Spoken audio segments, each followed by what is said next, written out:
Hey team, how's it going? Welcome to Combat Ready HQ. Today we are going to be looking at the part 3 in the How to Join the Army mini series. Previously, if you haven't seen any of them, you can go and check out part 1 and 2 over on my channel.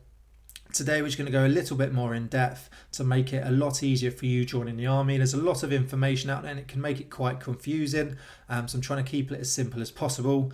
Part 1 is basically heading over to the British Army website, researching your role and where you can apply. Part 2 is the physical training. I put up a little training program of how I would train, so if you're unsure on that, then go and check out part 2. Today we're just sort of going to put it together and hopefully this is going to make your application process and your training a lot easier for you. You've gone and found a role that you want to do, you've put the application in and you've started your physical training. Next then, continuing that physical training and continuing that research. It never stops, especially the physical training. So once you've got that role and you've applied, you now want to do even more research within that role.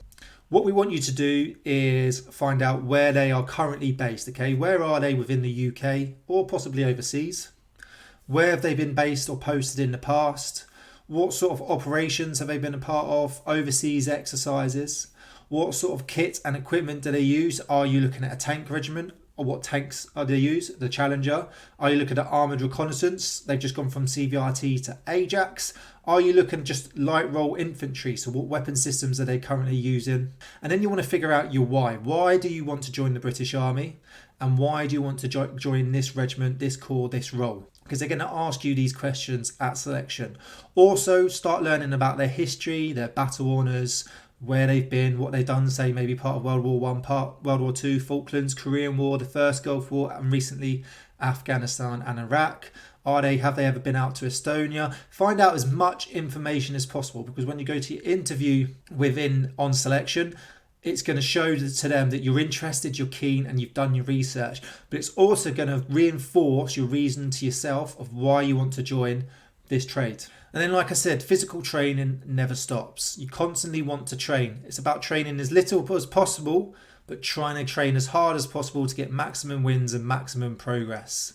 So continually train, and then about a week before you can die down the training for selection, and then hopefully you'll peak and you'll be ready for selection. You'll get the best roles as possible. Going through selection then is just remember that you want to be on the ball all the time. As soon as you get off that coach, off that train, or get picked up by the instructors, you are constantly being assessed. Throughout the whole time, you're constantly assessed. So keep your mouth quiet, only talk when you're being spoken to or requested to. Always ask questions, give everything your maximum 100% of your ability, and then just do your absolute best through selection. Don't walk away from selection thinking you could do more. You get the grade at selection. You've also done the barb test. You've passed the barb test. I have done a video a few years ago on the barb test. So I'm going to do a new up-to-date one very soon, and we'll talk about how you can best train for the barb test. And you get a date for the army. You've done the barb test, you've done your application, and you've done selection. You want to continually train, okay? Never stop training. Training is so important. It's not about just passing selection. Remember, you've got to turn up to day 1, week 1 of basic training, and you want to be as fit as possible. Being fit in the army makes your life so much easier, but you don't also want to be that person who's done really well on selection, and then you turn up day 1, week 1, they've got this expectation of you and you don't meet it, because they will have access to your reports from selection. Then also more preparation you want to do for when joining the army. So you've got your basic training date, is now going through the kit list. So you're continually training, you're continually doing research on the job role. Now you want to get the kit list. Do not miss anything off that kit list. If it tells you to bring it, make sure you bring it. And then there's a few extra things I'd most probably recommend bringing if you can, if they're not on the kit list. So one is go and get yourself a decent head torch. A really good head torch really makes a difference. It wants to have a red filter, and it needs to have white light as well. So you need red and white light. Next one is I would recommend bringing a little bit of cash if you can afford it. If you can take around 50 to 80 pounds in cash, it's going to make your life easier in that little sort of week 1 where you've got to go and get a few extra bits if you haven't got them on first arrivals. See if you can get your hands on some decent green bungees. Waterproof bags are essential, okay? Sort of dry bags that you can roll up and clip all your kit dry is highly essential. They most likely won't be on the kit list, but they will ask you to get them when you first start training.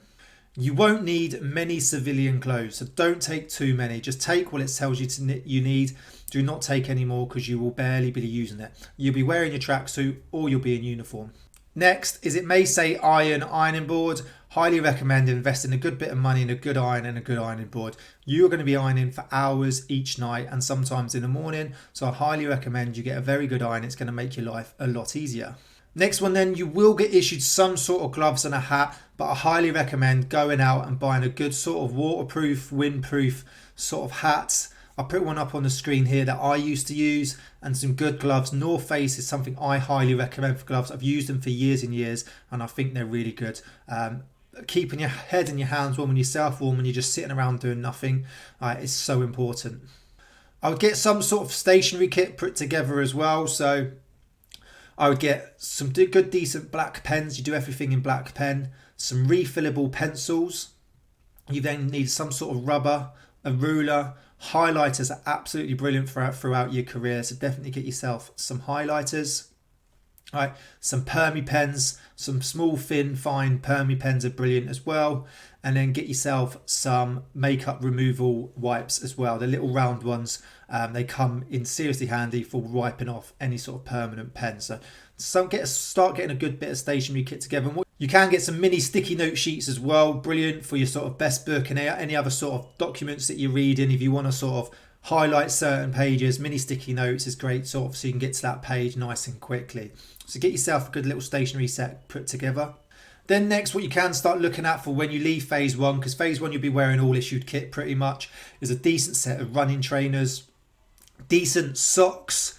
The best ones now actually are Red On Socks by Coach Mike Chadwick. Go and check him out, check out his socks. They're the best socks that you can get on the market to date. And then that's pretty much it. It gets you nice and ready for phase one. So remember, do your research, keep training, get everything on the kit list, get those few extra bits, right? And then turn up for training, ready to win. And then what you can do is look out for part 4 on how to get through basic training and win at all costs.